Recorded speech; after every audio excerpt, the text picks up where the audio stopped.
Hey guys, welcome back to Fish Tank Monsters, and today is a terrible day. Any canister filter people know that we all have to do maintenance on not only our canister filters but our hoses. I call this dreaded day hose day, and today is my hose day. Stay tuned, I'm going to walk you through. Okay guys, so I got the two FX6 filters out. Currently I still have a third one still hooked up and running. It's hooked up to my UV sterilizer that I just recently installed. We'll be doing a future video on that, but you're now seeing why it's dreaded hose day. Okay guys, while I'm doing the hoses, I kind of figured that my Puritan was going to need to be replaced. It's been about 5 months since I've replaced it, and it's good 3 to 4 months, so it's definitely past its prime. But noticing when I cracked open this FX6 filter, I don't know if you guys can see it in there or not, but there is a lot of biofilm floating inside this filter here. Now the lighting is terrible. Lighting is awful, but let's see, you can make that happen. Yeah, you can see some of it settled on the bottom. So I'm gonna service this. I'm gonna rinse out my sponges. I'm gonna change the filter floss and the Puritan. I figure while I have the system down, now is a good time to do it. Wish me luck. Okay guys, so that's a coarse sponge. This is a polishing pad. This is Puritan, and this is Polyfill. Polyfill, it looks kind of grimy, but believe it or not, it's really not that bad. This Puritan, when it turns this color, it's done. Now you can recharge it. I don't recommend it because it's a bleaching process and I just don't trust that. So I just replace it with new stuff. It's cheap enough. But I figured we got it open, why not just do it? Let's do it. So here's what the new Puritan should look like. We're going to give this a good rinse through regular tap water.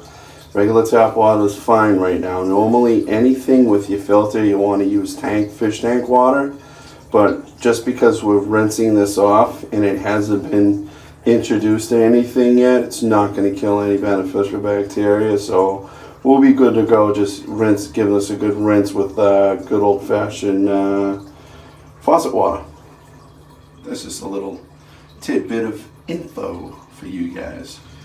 Okay, so when you're setting up an FX6 filter, as you guys probably aware, and if you're not aware, I'll let you guys know, your chemical filtration is always going to want to be the bottom tray. Also, you're going to want to pack that tight with filter floss, and then the other two trays is going to be your biomedia. This is going to be when the water exits the filter, it's going to go through this basket last. Okay guys, so the middle tray I always use an FX6 polishing pad, and then on the top tray I use the A-Crate coarse pad, all provided by the FX6 filter. And you want the A-Crate part of the filter on the top facing to the top, that way there you collect more or grow more beneficial bacteria. It's more surface area for the bacteria to grow. Alright guys, so when you're about to top off your FX6 filter, you want to add a dechlorinator. I like to use the powderized prime from Chem. It's just a 1/4 teaspoon and it will treat 75 gallons. Way more than enough than what the FX6 can hold. So you always want to dechlorinate the water because the chlorine from the tap, if you add it to the filter, it's going to kill all that beneficial bacteria that took so long to grow. So enjoy that little tip. Alright guys, so pro tip, after you service your canister filter like I just did, you want to add some beneficial bacteria. I like to use the C-Chem Stability. It just helps keep everything stable in there so you don't have any ammonia spikes or any drastic changes in your fish tank. Keeps everything copacetic. Alright guys, this is the intake side on my FX6 filter. It is a 1-inch corrugated PVC hose, and the reason why I went with this particular hose versus the hose FX or Fluval gives you is the inside of this hose is nice and smooth. The hoses FX provides or Fluval provides for you is ribbed, so when you use your pipe cleaner, it gets hung up, and I've had nothing but problems in the past. So by using a smooth hose, you can slide your pipe cleaner through that hose, the entire hose length, and it doesn't hang up. So, you know, just a little info there helps you out along the way.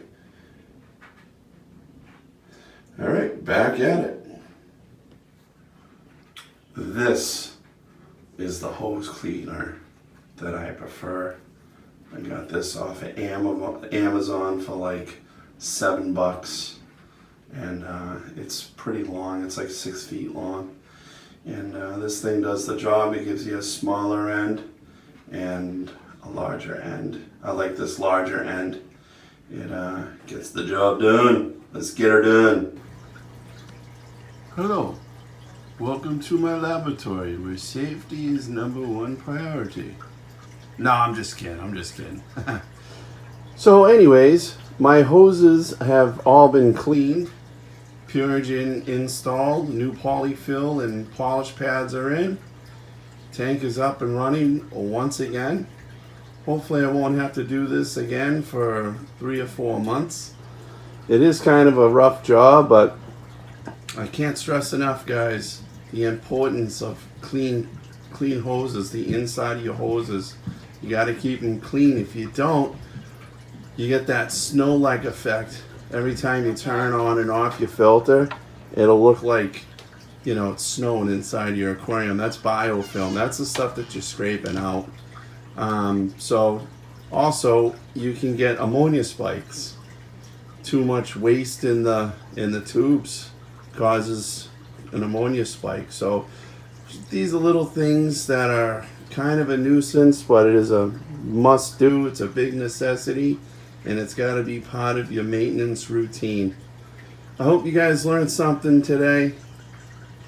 As always, my friends, peace.